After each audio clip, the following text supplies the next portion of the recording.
So yeah, thank you so much everyone for being here. And I think like Andorra was the first in the network. Guadalajara, Mexico was the first in Latin America. Let's listen to the amazing work. I have seen a little bit the presentation, and it's fantastic because I think a lot of people are going to be surprised because they're going to show new work. I don't know if they are going to show a little bit of the previous work with the Cityscope, etc. But I think the new work is pretty cool. And the whole point here is also finding people interested on joining them, because I think this is very aligned with a couple of things that are happening also in the cities at MIT. A couple of months ago, we have this AI for construction. I don't know. Probably you remember that Ken was very active on that, and different companies, design companies were there. So when they showed this project to me, I was like, wow, this is kind of aligned with that. So anyway, I don't wanna do any spoil here, but I think it's very exciting to see the work that they are doing. So well, with that, I give the mic to Mayra or Maggie, anyone. Please. Okay, thank you, Luis, for that introduction. Yes, of course, that's one of the reasons we are here, and we would like also to push this collaboration between our labs. Good morning, everyone. Thank you for being here. We are really happy to share the opportunity of sharing this work that we are going to present today. My name, for those who doesn't know me, is Mayra Gamboa, and I'm the director of the City Science Lab of Guadalajara.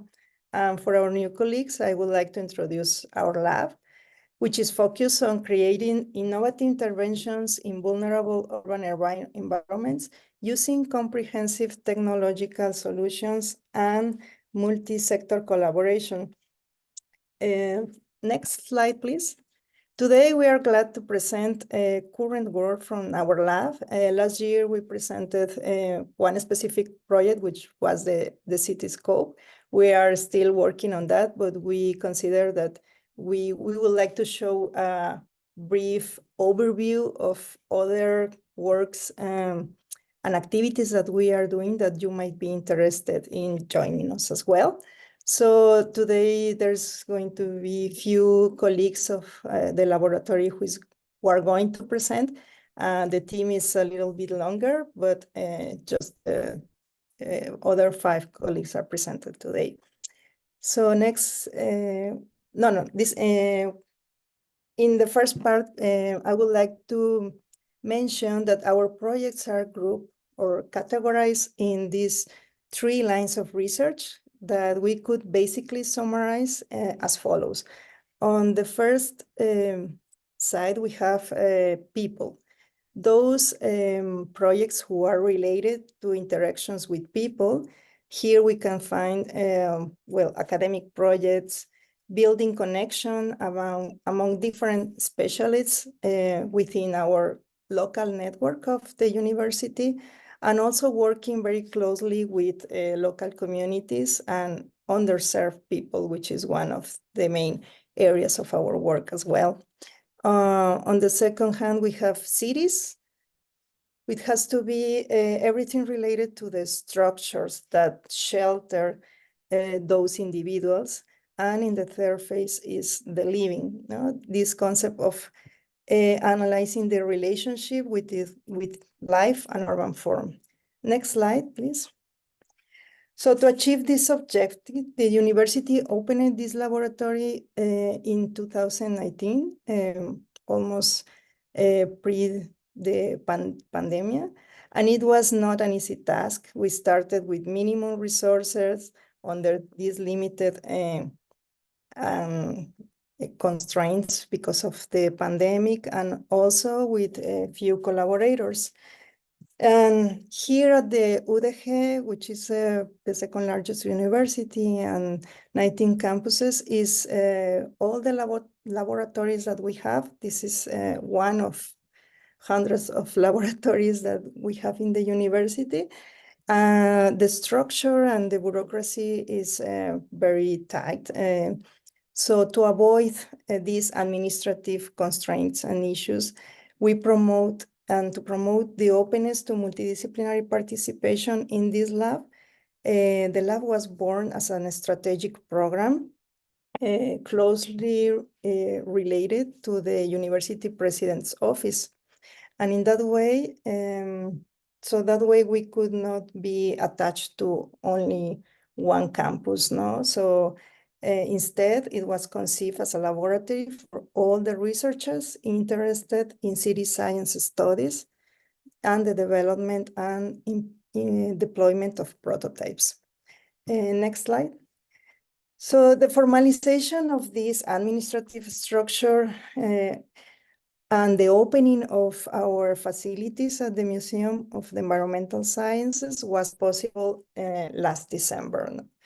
Very recent, so we spent almost 4 years working online and working in temporary facilities, and that's how we started our work. But now we have this formal space at one of these emblematic buildings in the cultural center, which it's, by the way, is not finished. So the museum is still under final details of the construction, but we were glad that we could at least open the facilities, and now we are working from this place. And we were glad also to have Ken visiting us during this event and participating in the International Book Fair, which is a very relevant international event hosted also by the university. Next. So another achievement we had was in June last year, where we joined the Urban Innovation Laboratories platform of the Inter-American Development Bank. This was possible through a competition of 40 cities from Latin America, where it was selected only 15. And in this platform, we collaborate with the municipality of Guadalajara. And the work is focused on exchanging experiences and mentorships between the cities, and also getting some technical advice from the people of the International Bank. And the projects that we are developing together are related with topics regarding climate resilience and innovative interventions. Next. So following in this section, my colleagues will present these 5 projects that are related with urban and environmental phenomena. And we will start with Gamaliel Palomo on safety and security issues. And we will end this row of presentations with Andres Rico, who most of you already know him. So please, Gamaliel, the floor is yours. Thank you. Yeah, thank you. Good morning, good evening, everyone.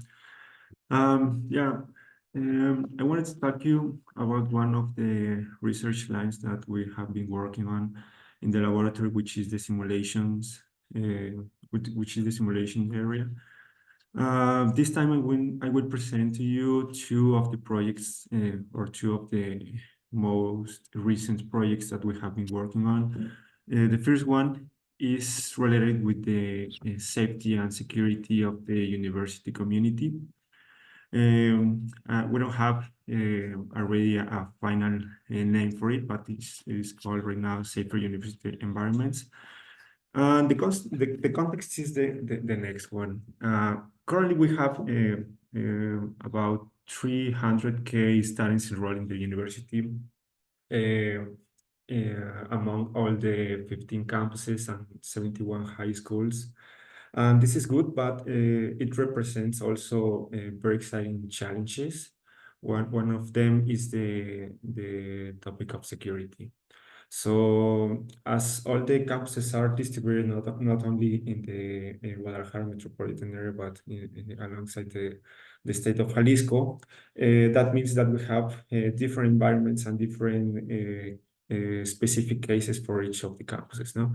So working tightly with one of the authorities which is in charge of the securing the safety of the students in all the campuses, we have been working on the proposal of a simulation model, an agent-based model, in order to try to understand what are the dynamics of the criminals which have been committing crimes in the surrounding areas of the main campuses. We are focusing right now in the CUSE, which is like the engineering school, or it is the campus that is focusing on the engineering areas.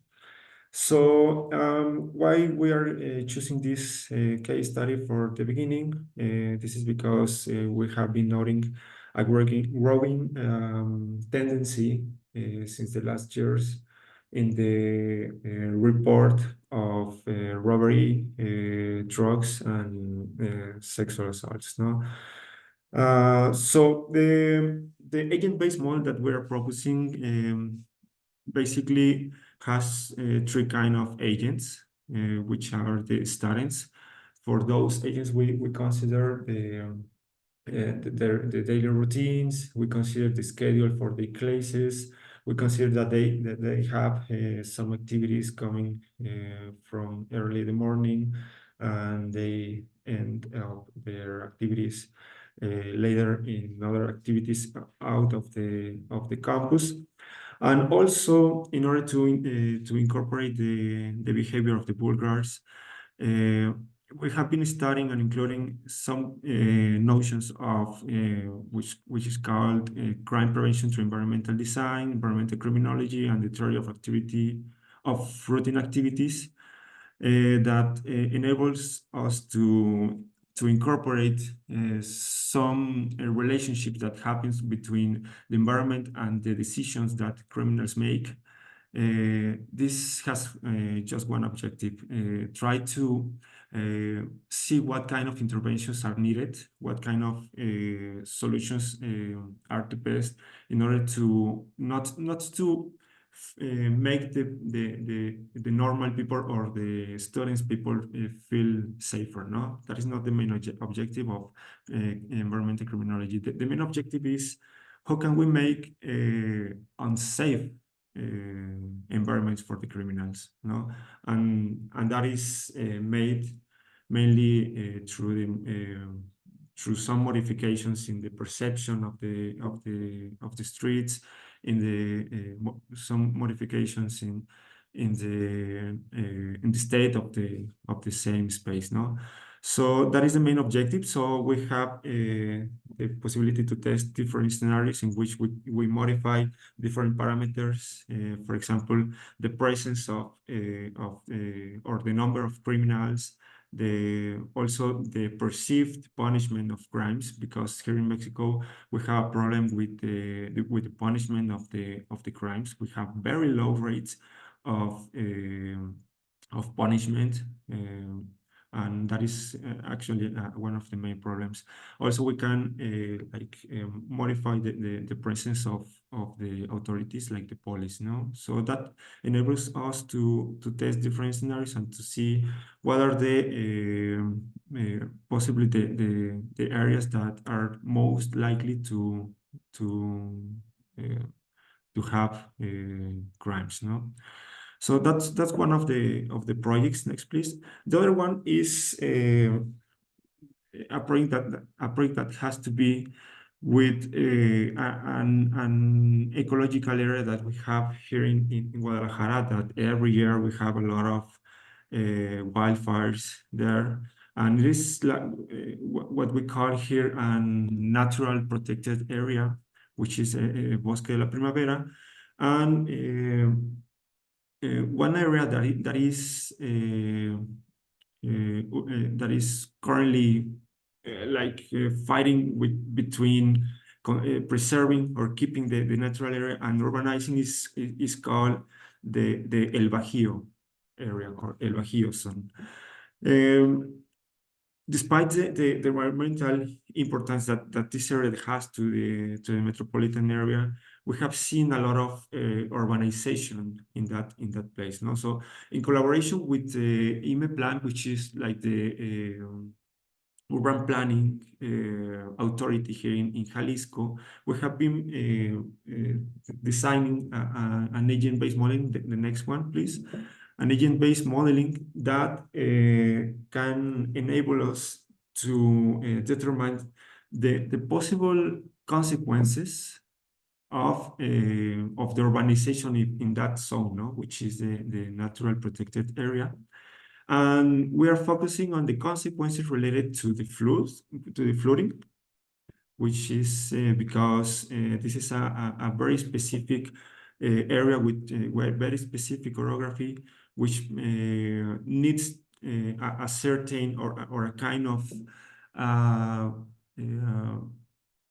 a kind of infiltration of water to the soil. No? So if we impermeabilize or if we urbanize that area, we will have probably in the future a lot of floods. No, so that is like kind of the context. So next, please.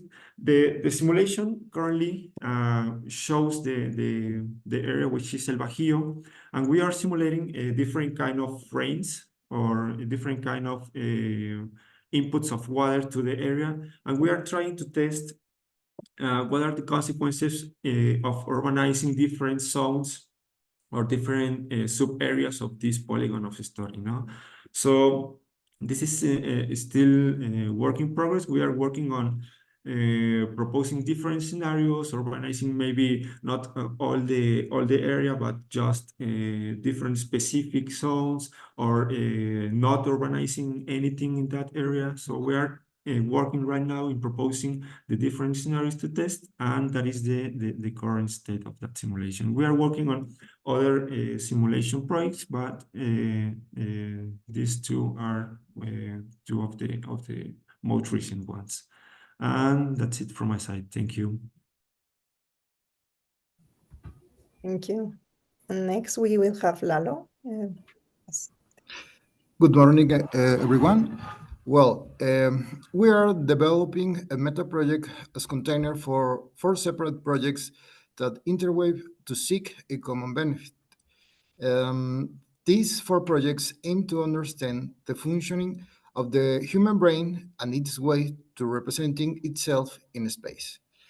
The body serves as the tool that enables the enactment of these ideas in the existing space. The design of new tools that can become new interfaces to navigate between ideas and actions aims to generate a body of knowledge. This knowledge could propose the operation of better public policies for those who are not experts.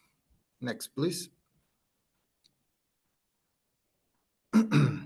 Well, the first project is about self-production of housing in informal settlements. 70% of the housing in the global south is made without architects. These houses are in very precarious living conditions and at risk.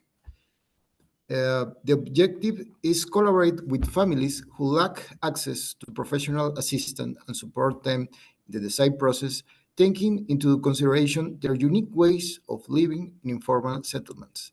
The work format is through workshops and consulting meetings, through alternative forms of socialization of professional practice, which is why we wish to work along with social intervention projects such as the Colmenas, an initiative promoted by Zapopan government. Next, please.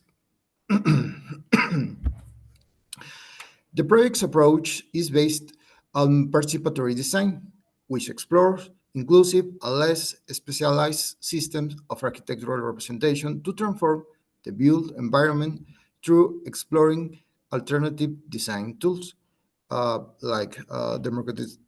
in particular with democratization of representation systems. Next, please. Historically validated forms of architectural representation, such as architectural plans, respond to a context of a formal production of the city. Next, please.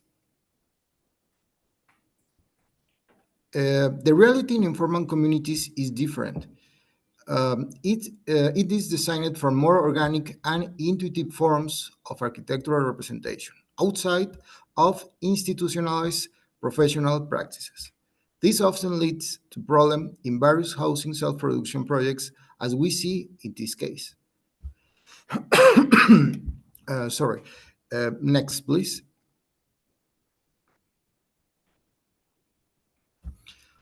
One of these alternatives is presented here with the implementation of Dr. Monica's PhD research project by using augmented reality in the workshops inside the community center. So far, the project is in the first stage. In the following months, the use of the tool will be tested as part of direct work with the community. I am going to give the word to Monica so she can continue explaining about that. Thank you. Thank you, Lalo. Hi, everyone. Good morning. In informal settlements, life moves too fast, and there isn't much time to start from scratch to teach how to draw, interpret, and build using technical specifications in construction plans.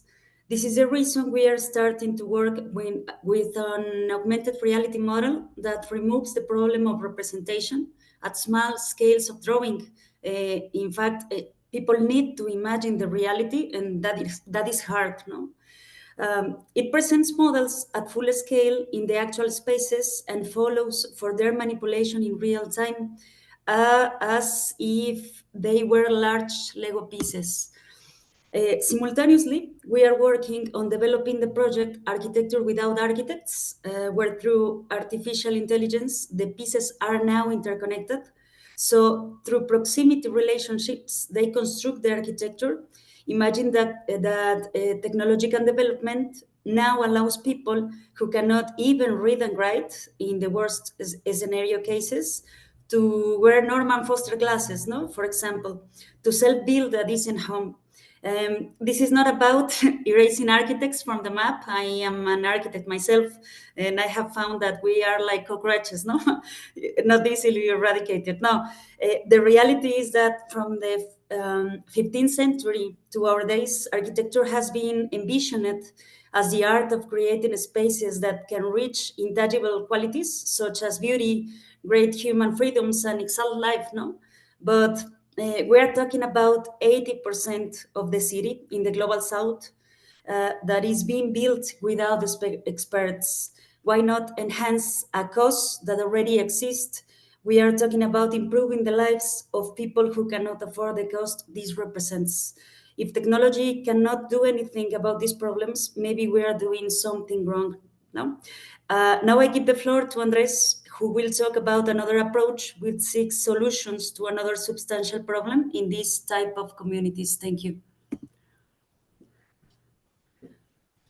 Thanks, Monica. So as Gama said, we have some areas of the city that have too much water and some areas of the city that don't have enough. So we're working with, as you might know, with Lomas del Centinela, which is a community in Zapopan, Guadalajara, that has had water issues for several decades now. So just very quickly to brief the project, next slide, please. The way that they source the water tends to be from different places. So sometimes they collect it from the rain, sometimes they have it delivered by trucks, and sometimes they connect clandestinely to formal infrastructure. Next slide, please. And so once they have the water, they tend to store it in containers like this, buckets or containers around the house, have different materials, different properties, and different locations. So it's very hard to manage and know how much water you have or the type of quality that you have in each one of the tanks. And furthermore, you don't have formal piping infrastructure, so all of the usage tends to be through buckets. Next slide, please. So we developed a sensing system that can help to better manage and understand behavior and water usage within the house. So the sensors measure quality, quantity, and usage. And so recently, in December, next slide, please, we published this work in scientific reports. And in this publication, we talk about first how to implement the system, the way that we modularly connect it. We describe the sensors, their properties, and the ways that we aim to use this information. Secondly, next slide, please. We validated that each sensor actually measures what we say we're measuring, right? So we can know that we have high accuracy in the 3 types of sensors. Remember, quality, quantity, and usage. And thirdly, we also showed how we could sort of clean this information and then start to get higher level information or visualizations with the system. And so with the success of this first phase of the project, I was in Shenzhen this past January, looking at ways in which we could, Shenzhen is, as you might know, is the electronics capital, or one of the electronics capital of the world.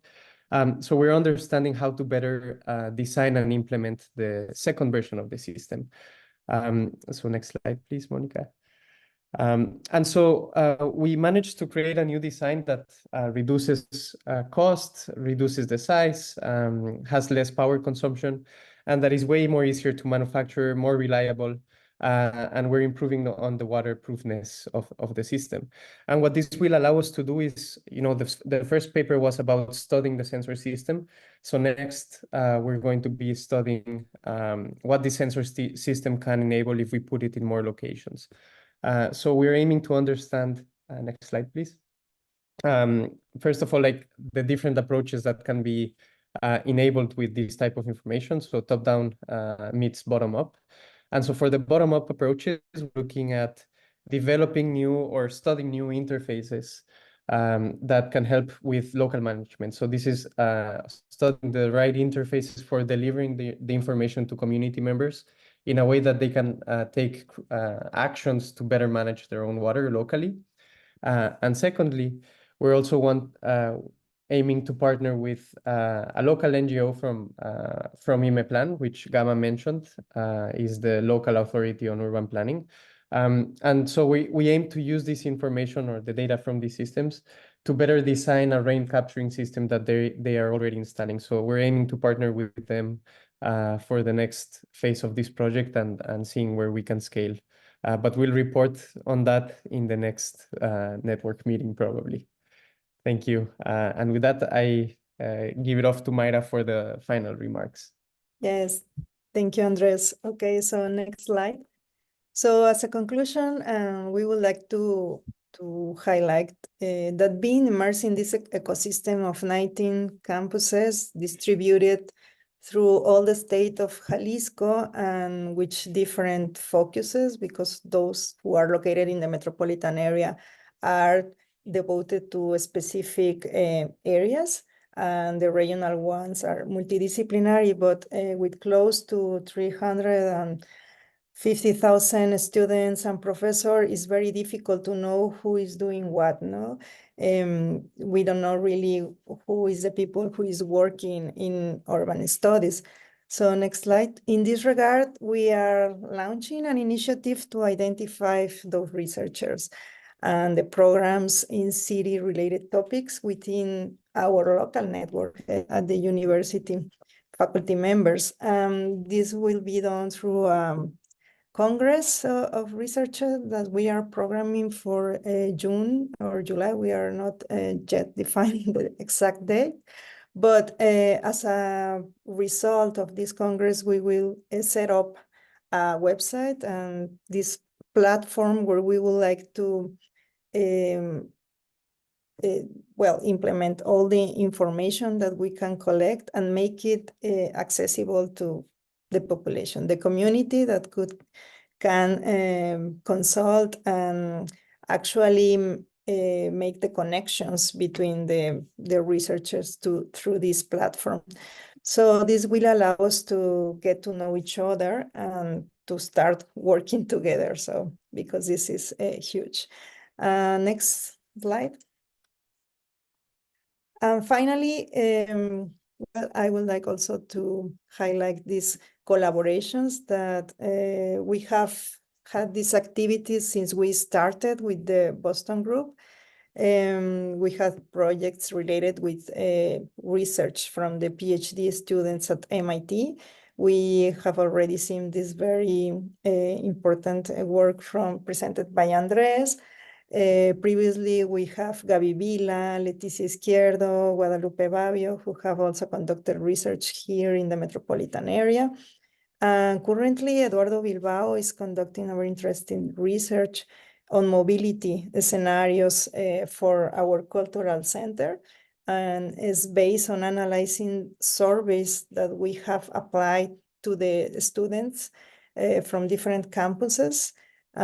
So this is important because we are working not with the common or traditional data. So together we are trying to test different ways of collecting data and getting this information who has a very significant level of accuracy. So we hope to present also this work after with more time. Also, I'm happy because we are about to collaborate with Taipei Laboratory. One of our colleagues, Juan Rodolfo, is going to hopefully to do a stay with Michael and the team there. So this is one of the examples that we would like to encourage also to do this type of academic interchanges, not only with Boston, but also with the other laboratories around, and participate doing this research together. So currently we are in the process of re-engineering all the lab to achieve self-sustainability. And for us, it will be also very useful to have information, feedback from you on how you operate, specifically for those labs that are older than us, of course, has more experience, but something that we could also learn from you. How do you draw resources from, and how do you work closely with the industry, which is the next step that we are following now, because in the past we were working only with the resources within the university, but we are making this progress in getting involved with other stakeholders like government, the local government, as IMEPLAN, that my colleagues have mentioned, the Metropolitan Authority in planning, but also we have started with local municipalities such as Guadalajara and Zapopan.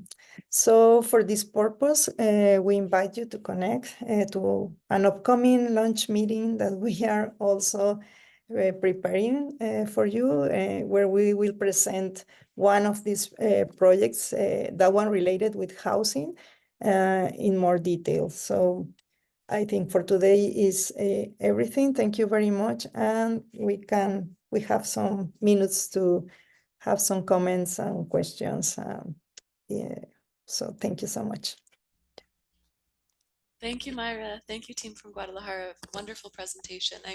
It's so impressive to see these because there's always so much work going on in the City Science Network Labs. And I think to see the breadth of what you're doing, to have shout outs to all of your research team and what they're accomplishing, it's been really wonderful. So let's pass to Q&A. We like to do it where you just ask your question. So if you want to raise your virtual hand or open your mic to ask, that's great. If for some reason you're on your phone or something and you prefer to text it into the chat, you can do that too, and we'll ask the question for you. But we'd love to hear from you all. I know you presented a lot of work today, from the agent-based modeling through to sort of the community organizations that you've done, the AR and architecture, and then also sort of the work in sensing with water and informal communities. So a lot to dig into. Are there any questions to kick us off, or should I take the first one? No, I just want to say that as Mayra was saying, please also try to connect on the lunch meeting. So I think the lunch meeting they're gonna drill down in the current projects that they have, and that's today they have just give like some highlights of everything that, I mean, a lot of the projects that they have. So that's fantastic. And in that sense, Mayra, my question for you is, you have many directions. What do you think is the most impactful one, or what is the main, let's say, if you have only 1 minute, imagine that you're in the elevator pitch with the owner of Telmex, no? And so how do you define your work, or how are you going? Yeah, how do you use that minute to say, oh, this is what we are doing. You have to put the money in our lab. Well, that's a tough question, but yes, I think one of the reasons of this lab is trying to improve the living conditions of people, vulnerable people in our cities. And we are working on implementing technology, developing prototypes that we can be tested in these communities, but we need to collaborate with other people. We cannot do it alone. That's why we need to get resources from people who can benefit from our studies, but in order to get also benefits to the community as a whole. So in that way, we could be all together better. So thank you. Yes. Yeah, I have a follow-up. But first of all, I want to say I'm always impressed with the work of our colleagues in Guadalajara. So congratulations on that great work. I'm really delighted that there are really fruitful collaborations with the MIT team, and also that you're developing collaborations with other labs in the network. That's fantastic. And you have connections with the Metropolitan Authority, and that hopefully will lead to something very fruitful. So I guess my question, is sort of a variation of Luis's maybe, is imagine the lab in 5 years. What would you like to say was, the greatest impact you had over those 5 years? I mean, what would be your top priorities, in other words, to have impact in the community?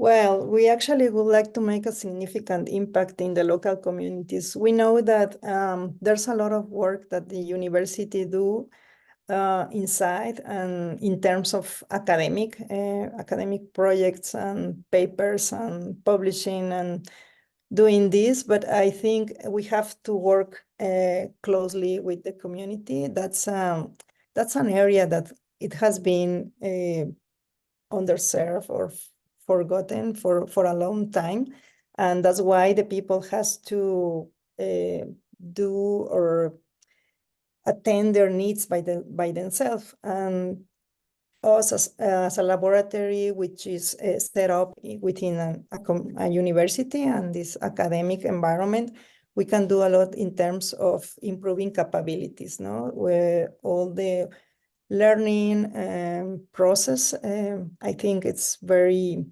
valuable, and that's the best way that we can make some impact in the communities. But we need to tight these bonds with the industry and with the local governments, because otherwise we cannot push this public policy into different programs and schemes that could be implemented in the long term. So it's a team, it's a collaboration that we need to get together with different stakeholders. And I know that there are some laboratories that are doing really well, the case of Andorra and, well, Boston itself. And so this is why we are also in this collaboration, and we are trying to learn from you. And I think the collaboration that we have started with the International Development Bank is also to be very useful, because in that way we are learning from other cities in Latin America who has the same constraints and similar constraints and issues and problems that they are also attending. So yeah, I think that's the way that we are, the path we are following in the future. I think Marcus and Monica wanted also to. If I can add something, I'm trying to do my best to tell this. When we first, Eva, when we first met Eva at 4 years ago, Eva says, "My name is Barbie," the Barbie, no? It's like a nickname or something, no? 2 years ago, she said, "No, my name is Eva, and I am important to the community." And 1 year ago, she said, "No, my name is Evangelina. I never liked this name because it makes me look like another older person, but I'm search my name, what it means, and it says like an angel who keep bringing good news to the community, and I'm like this, no? Eva finished their high school preparation. Eva want to speak English. So if I imagine like 5 years in the future, this is what it means, no? People, the auto-esteem, I guess it says like this, it's going to getting better with us, and we are learning with you and with the people too, no? And I like to imagine what it's going to Eva to do in 5 years, no? Thank you. Marcus and Jordi? Yeah, think- no, I just wanted to say thank you very much for the presentation. I know we've been together since the beginning of the founding of the lab. And one comment I had is, you know, there's so many beautiful visualizations that were developed across the three research lines. But how have you found that stakeholders like the community members have been able to kind of really absorb that information? They seem beautiful, very high, what's the word? Sophisticated, but not so easily understood. And I'm wondering if that's been a line of research around how to communicate with the various stakeholders, government, community members, you know, academics. Like how is that part of your research growing? Well, related with the work with communities, we have approached them by actually the local leaders with the NGOs and trying to get confidence with them. That's the way to approach them. Being professors and the people from the university doing research is easier. Oh. It's easier also, but yeah, also getting involved in these communities with have security issues for us. It's important to have this to create this link previously, and the phase that we are in, at the phase that we are now, we are trying to understand their needs, because sometimes we have research information, some prototypes that we would like to test in the community, and sometimes it doesn't work because it doesn't really attend the needs, or maybe sometimes it's an extra work that they have to do in order to implement those innovations that we create. So the way that we are approaching now with the self-production housing is to, first of all, understand how do they use their living space, how do they imagine the future, and what are the needs. And from that point, start to make adjustments to these ideas of the designing tools that Monica and Lalo are trying to implement in the communities. For the rest of the research, it's very hard to approach them because everyone has their own, research. Yeah. And it's the silos issue that we want always to try to tackle with that.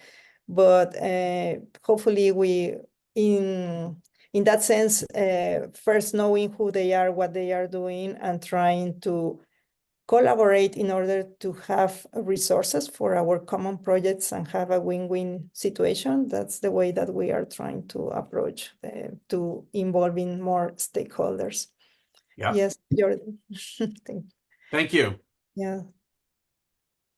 Thank you, Maria, and thank you, the team of the University of Guadalajara, because it's very nice to see that Jalisco no se raja, that it's a well-known mariachi from there. My question, well, Marcus had, I really did part of my question. That was what was the engagement with the communities and the local authorities. And I have a question for you, but it's linked with what Marcus asked. Is about the fact that, of course, you're agents of change.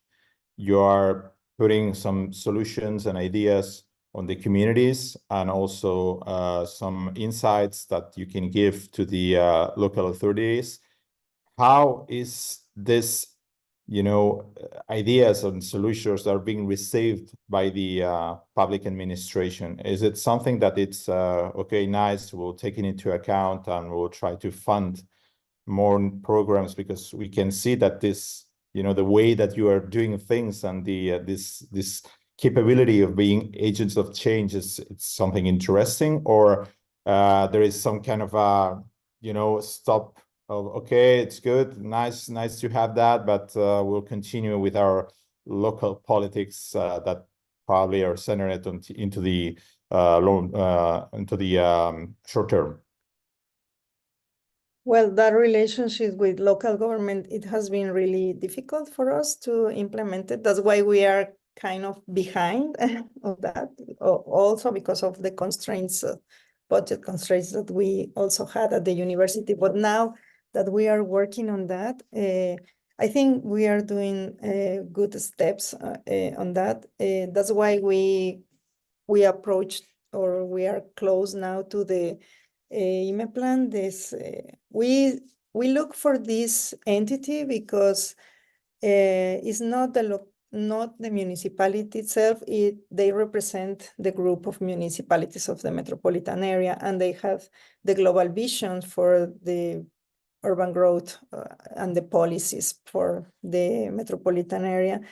And yes, trying to show what are our forces and strengths, and the way that we work with information that is different or is not the common way to analyze the problems, to approach them, and to find solutions. And that, because we are doing this with the group of the MIT and other group of specialists, I think that's the main strength that we have show them that we are useful in terms of working together and trying to have benefits for each of the entities, because IME Plan doesn't also have money to invest in projects, but they have a lot of information, data that they can share with us, and we can work with them, also analyzing those data and those information and giving back them. So this work. So this is something that Luis is also trying to solve with us together. But I think we are in a good path. So the third stakeholder that we need to get to work with us is the industry. So that's the next step, because they are the agents that could also help the local government and also the university to implement these projects and the prototypes as well. Myra, there's a comment in the chat from Zurinya. She's online in Gipuzkoa. She's just asking, when is the lunch meeting? Because it sounds like folks are interested in attending. Is it scheduled yet, or is something we'll announce? No, it's something that we have to see with you, Maggie. Okay.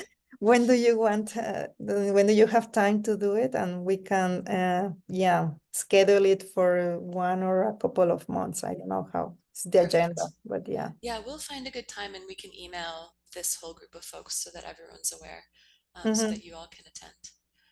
And then maybe one last question also, maybe for Monica and Lalo. I'm curious to hear more about the AR that you're developing.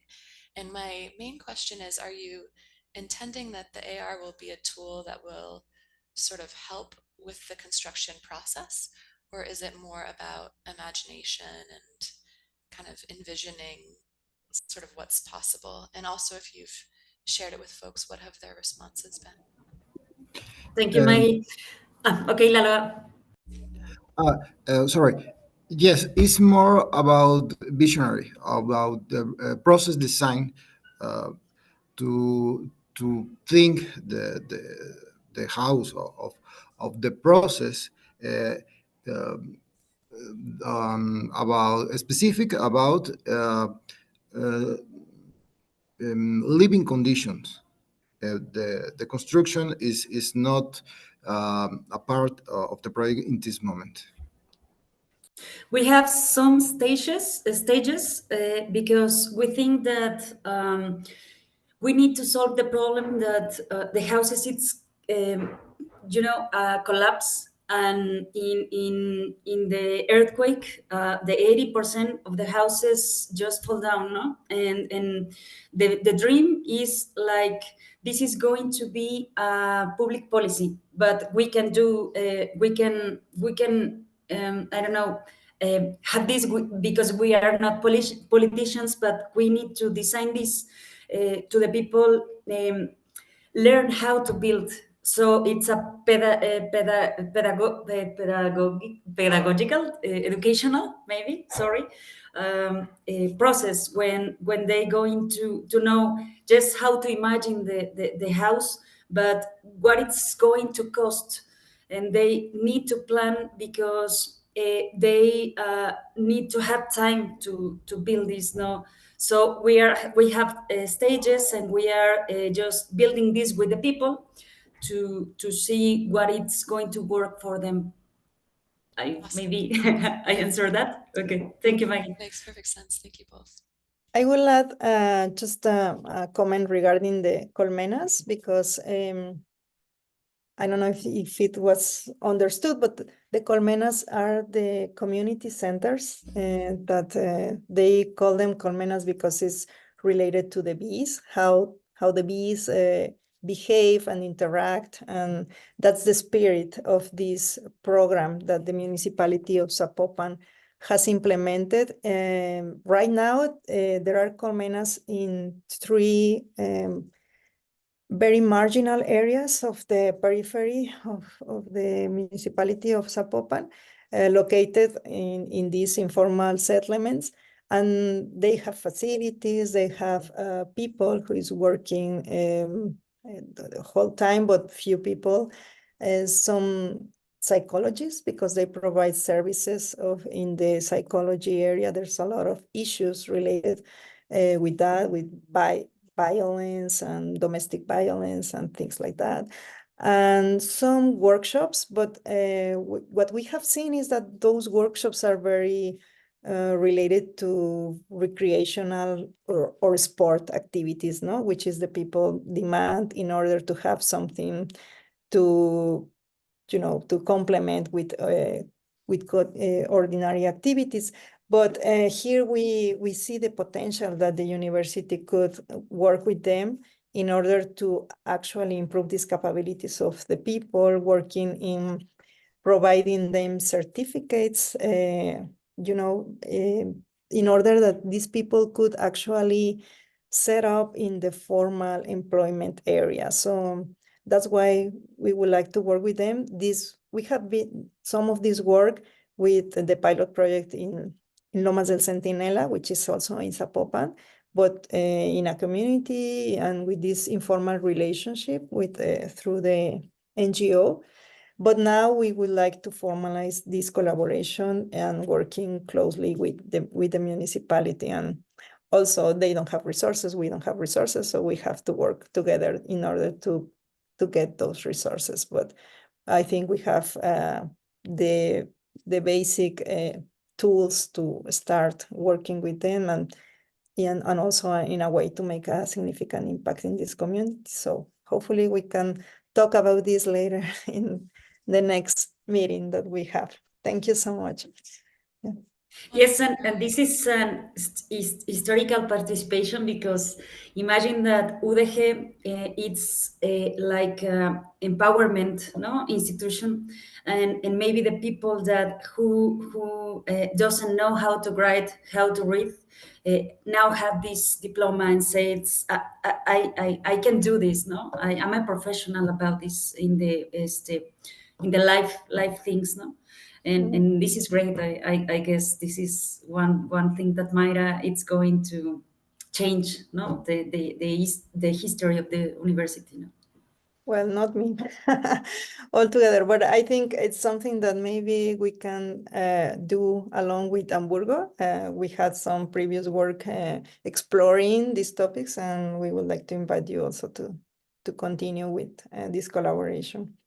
And I don't know if we don't have more time, but I also would like to thank Luis Alonso, Maggie, and Kent, because also they have been very supportive to all our initiatives and activities here. So thank you so much for that. Thank you, Mar. Wonderful presentation today. Thank you to the team from Guadalajara. So grateful to see you all. I did hear they're going to be online a bit late. So if you still have a question that you haven't answered, stay online and we can chat with them more. Otherwise, we will see you next month at the end of the month. I think it's May 28th that City Science Lab Hamburg is presenting. So more coming soon in the emails. We'll also announce the lunch meeting with the Guadalajara team so you can learn more about their work and research. Great to see you, everybody. Have a good day. Thank you, everyone.